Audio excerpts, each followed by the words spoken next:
गवाई सोए के, दिवस गवाया खाए के।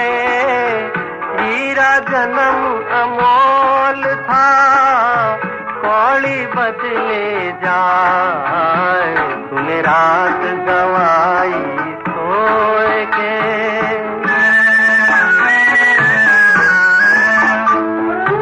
सुमिरन लगन लगाए के, मुख से कछु न बोल रे। बाहर के पट बंद कर ले, अंतर के पट खोल रे। माला फेरत जुग हुआ, गया न मन का फेर रे। गया न मन का फेर रे। हाथ कमन का छोड़ दे,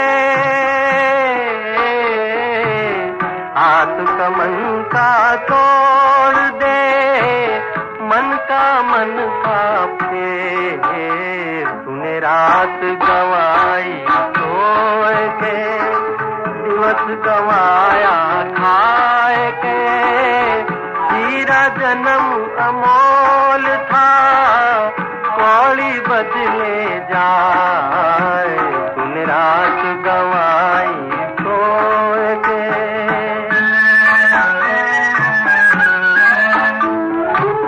दुख में सुमिरन कब करे, सुख में करे न कोई रे। जो सुख में सुमिरन करे, तो दुख काहे को होए रे। सुख में सुमिरन ना किया, दुख में करता याद रे। दुख में करता याद रे। कहे कबीर दास की, कहे कबीर दास की, कौन सुने फरियाद। तूने रात गवाई सोए के, दिवस गवाया खाए के। हीरा जन्म अमोल था, कौड़ी बदले जाए। तूने रात गवाई सोए के।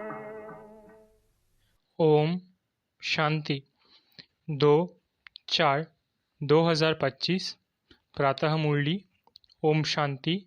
बाप दादा मधुबन। बाबा आज कह रहे हैं, मीठे बच्चे, इस पुरानी पतित दुनिया से तुम्हारा बेहद का वैराग्य चाहिए, क्योंकि तुम्हें पावन बनना है। तुम्हारी चढ़ती कला से सबका भला होता है। मीठे बच्चे, इस पुरानी पतित दुनिया से तुम्हारा बेहद का वैराग्य चाहिए, क्योंकि तुम्हें पावन बनना है। तुम्हारी चढ़ती कला से सबका भला होता है। प्रश्न। कहा जाता है, आत्मा अपना ही शत्रु अपना ही मित्र है। सच्ची मित्रता क्या है? उत्तर। एक बाप की श्रीमत पर सदा चलते रहना, यही सच्ची मित्रता है। सच्ची मित्रता है एक बाप को याद कर पावन बनना और बाप से पूरा वर्षा लेना। यह मित्रता करने की युक्ति बाप ही बतलाते हैं। संगम युग पर ही आत्मा अपना मित्र बनती है। गीत तूने रात गवाई सो के। ओम शांति। यूं तो ये गीत है भक्ति मार्ग के। सारी दुनिया में जो गीत गाते हैं वो व शास्त्र पढ़ते हैं, तीर्थों पर जाते हैं, वो सब है भक्ति मार्ग। ज्ञान मार्ग किसको कहा जाता है, भक्ति मार्ग किसको कहा जाता है, ये तुम बच्चे ही समझते हो। वेद शास्त्र उपनिषद आदि ये सब है भक्ति के। आधा कल्प भक्ति चलती है और आधा कल्प फिर ज्ञान की प्रारब्ध चलती है। भक्ति करते करते उतरना ही है। 84 पुनर्जन्म लेते नीचे उतरते हैं, फिर एक जन्म में तुम्हारी चढ़ती कला होती है। इसको कहा जाता है ज्ञान मार्ग। ज्ञान के लिए गाया हुआ है 1 सेकंड में जीवन मुक्ति। रावण राज्य जो द्वापर से चला आता है वो खत्म हो, फिर राम राज्य स्थापन होता है। ड्रामा में जब तुम्हारे 84 जन्म पूरे होते हैं तब चढ़ती कला से सबका भला होता है।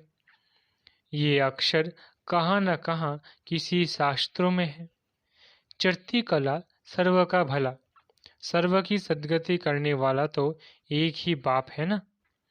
सन्यासी उदासी तो अनेक प्रकार के हैं, बहुत मतांतर हैं। जैसे शास्त्र में लिखा है कल्प की आयु लाखों वर्ष, अब शंकराचार्य की मत निकली 10,000 वर्ष। कितना फर्क हो जाता है। कोई फिर कहेगा इतने हजार। कलयुग में है अनेक मनुष्य, अनेक मतें, अनेक धर्म। सतयुग में होती ही है एक मत। यह बाप बेट तुम बच्चों को सृष्टि के आदि मध्य अंत का नॉलेज सुनाते हैं। इस सुनाने में भी कितना समय लगता है, सुनाते ही रहते हैं। ऐसे नहीं कह सकते पहले क्यों नहीं ये सब सुनाया। स्कूल में पढ़ाई नंबरवार होती है।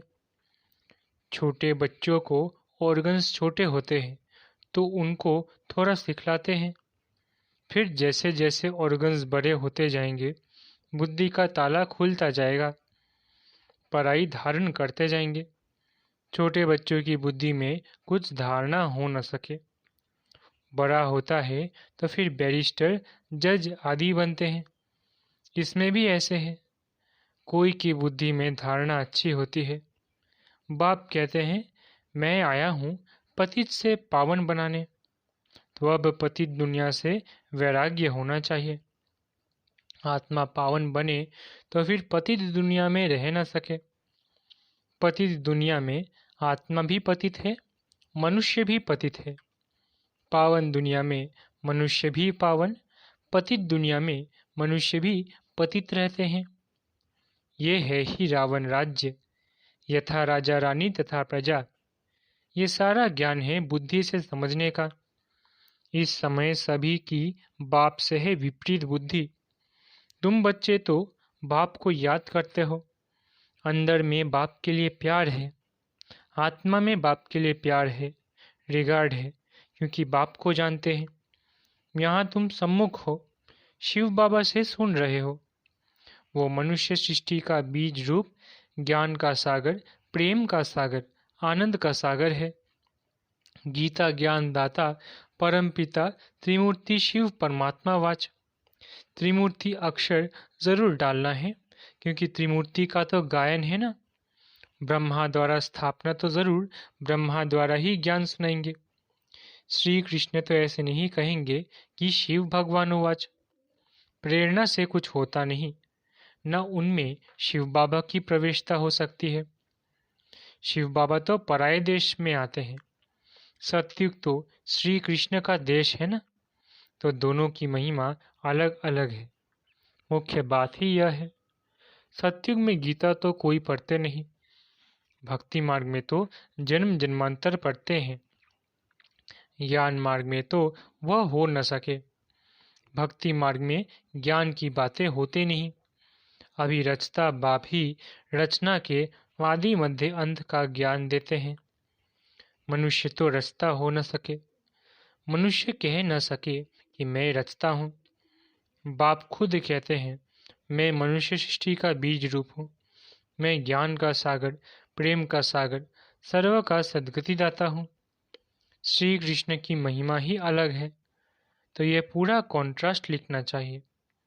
जो मनुष्य पढ़ने से झट समझ जाए कि गीता का ज्ञान दाता श्री कृष्ण नहीं है, इस बात को स्वीकार किया तो ये तुमने जीत पहनी। मनुष्य श्री कृष्ण के पिछाड़ी कितना हैरान होते हैं। जैसे शिव के भक्त शिव पर गला काट देने को तैयार हो जाते हैं, बस हमको शिव के पास जाना है। वैसे वो समझते हैं श्री कृष्ण के पास जाना है, परंतु श्री कृष्ण के पास जा न सके। श्री कृष्ण के पास बलि चढ़ने की बात नहीं होती। देवियों पर बलि चढ़ते हैं, देवताओं पर कभी कोई बलि नहीं चढ़ेंगे।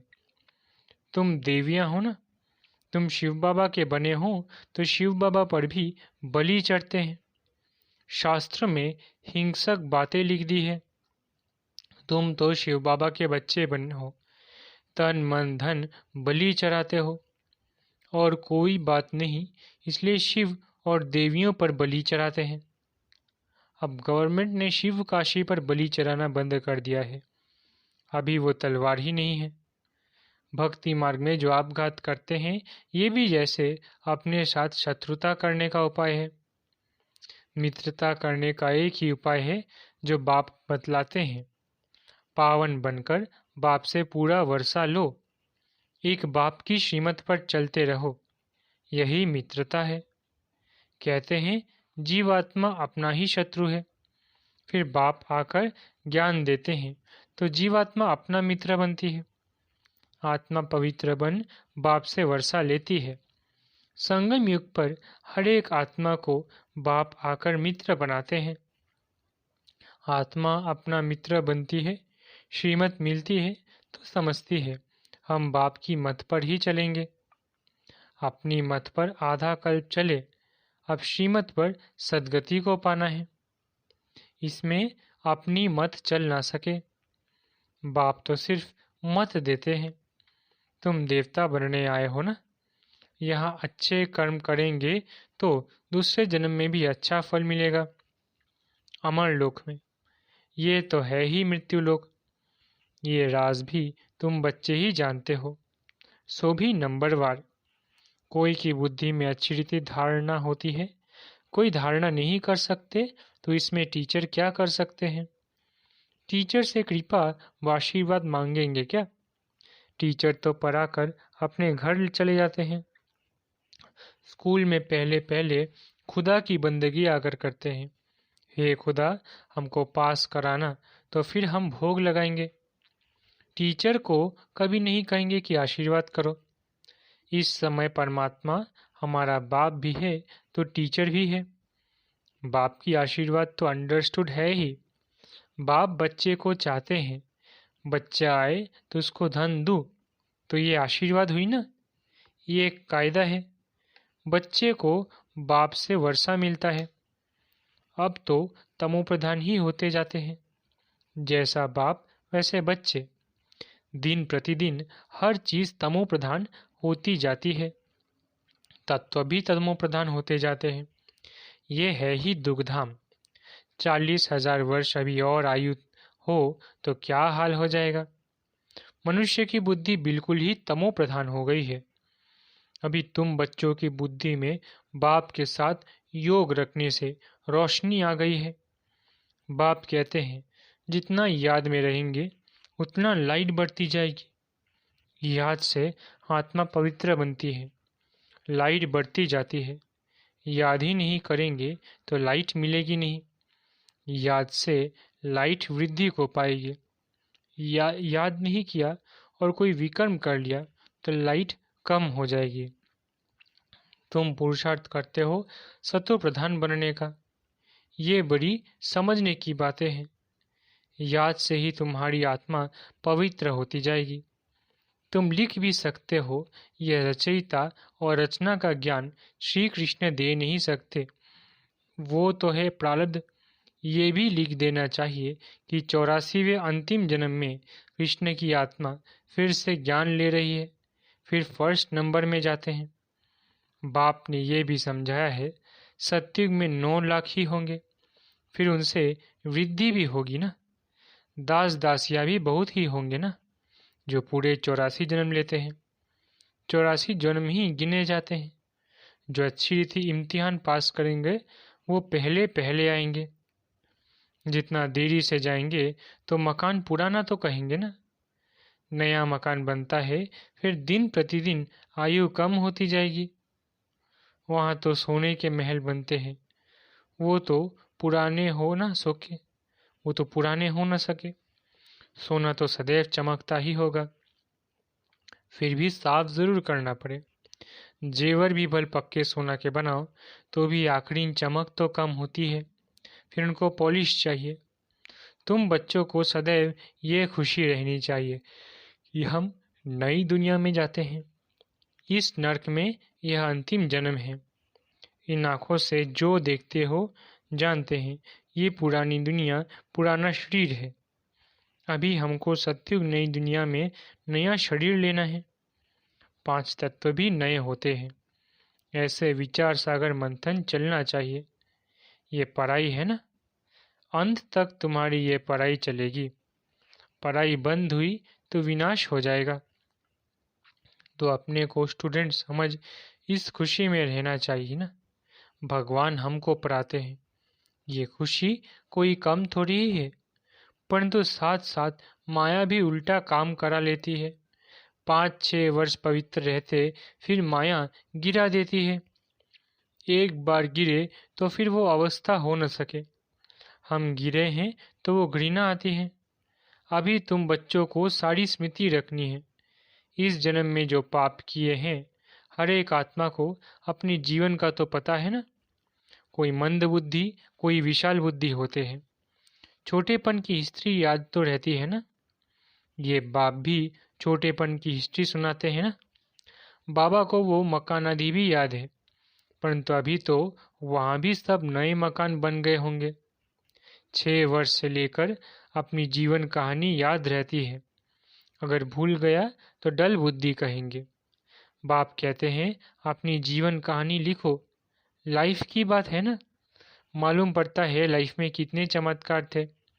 गांधी, नेहरू आदि के कितने बड़े बड़े वॉल्यूम बनते हैं। लाइफ तो वास्तव में तुम्हारी बहुत वैल्यूएबल है। वंडरफुल लाइफ यह है मोस्ट वैल्यूएबल, अमूल्य जीवन। इनका मूल्य कथन नहीं किया जा सकता। इस समय तुम ही सर्विस करते हो। ये लक्ष्मी नारायण कुछ भी सर्विस नहीं करते। तुम्हारी लाइफ बहुत वैल्यूएबल है, जबकि औरों का ही भी ऐसा जीवन बनाने की सर्विस करते हो। जो अच्छी सर्विस करते हैं वो गायन लायक होते हैं। वैष्णव देवी का भी मंदिर है ना। अभी तुम सच्चे सच्चे वैष्णव बनते हैं। वैष्णव माना जो पवित्र है। अभी तुम्हारा खान पान भी वैष्णव है। पहले नंबर के विकार में तो तुम वैष्णव पवित्र हो ही। जगदम्बा के ये सब बच्चे ब्रह्मा कुमार कुमारियां हैं ना। ब्रह्मा और सरस्वती, बाकी बच्चे हैं उनकी संतान। नंबरवार देवियां भी हैं जिनकी पूजा होती है। बाकी इतनी भुजाएं आदि दी है वो सब है फालतू। तुम बहुतों को आप समान बनाते हो तो भुजाएं दे दी है। ब्रह्मा को भी 100 भुजा वाला, 1000 भुजा वाला दिखाते हैं। ये सब भक्ति मार्ग की बातें हैं। तुमको फिर बाप कहते हैं दैवी गुण भी धारण करने हैं। किसको भी दुख ना दो, किसको उल्टा सुल्टा रास्ता बताए सत्यानाश ना करो। एक ही मुख्य बात समझानी चाहिए कि बाप और वर्षे को याद करो। अच्छा, मीठे मीठे सिकलधे बच्चों प्रति माता पिता बाप दादा का याद करो। Good morning. रूहानी बाप की रूहानी बच्चों को नमस्ते। हम रूहानी बच्चों की रूहानी माता पिता बाप दादा को याद प्यार, गुड मॉर्निंग और नमस्ते। धारणा के लिए मुख्य सार। पहला, गायन व पूजन योग्य बनने के लिए पक्का वैष्णव बनना है। खान पान की शुद्धि के साथ साथ पवित्र रहना है। इस वैल्यूएबल जीवन में सर्विस कर बहुतों का जीवन श्रेष्ठ बनाना है। दूसरा, बाप के साथ ऐसा योग रखना है जो आत्मा की लाइट बढ़ती जाए। कोई भी विकर्म कर लाइट कम नहीं करना है। अपने साथ मित्रता करनी है। वरदान, स्वस्थिति की सीट पर स्थित रहे, परिस्थितियों पर विजय प्राप्त करने वाले मास्टर रचता भव। स्वस्थिति की सीट पर स्थित रहे, परिस्थितियों पर विजय प्राप्त करने वाले मास्टर रचता भव। कोई भी परिस्थिति प्रकृति द्वारा आती है, इसलिए परिस्थिति रचना है और स्वस्थिति वाला रचयिता है। मास्टर रचता व मास्टर सर्वशक्तिवान कभी हार नहीं खा सकते। असंभव है। अगर कोई अपनी सीट छोड़ते हैं तो हार होती है। सीट छोड़ना अर्थात शक्तिहीन बनना। सीट के आधार पर शक्तियाँ स्वतः आती है। जो सीट से नीचे आ जाते हैं उन्हें माया की धूल लग जाती है। बाप दादा के लाडले मर्जीवा जन्मधारी ब्राह्मण कभी देहाभिमान की मिट्टी में खेल नहीं कर सकते। स्लोगन, दृढ़ता कड़े संस्कारों को भी मोम की तरह पिघला देती है। स्लोगन: दृढ़ता कड़े संस्कारों को भी मोम की तरह पिघला देती है। अव्यक्त इशारे: कंबाइन रूप की स्मृति से सदा विजयी बनो। जैसे ज्ञान स्वरूप हो ऐसे स्नेह स्वरूप बनो। ज्ञान और स्नेह दोनों कंबाइन हो, क्योंकि ज्ञान बीज है, पानी स्नेह है। अगर बीज को पानी नहीं मिलेगा तो फल नहीं देगा। ज्ञान के साथ दिल का स्नेह है तो प्राप्ति का फल मिलेगा। अच्छा, ओम शांति। शुक्रिया बाबा।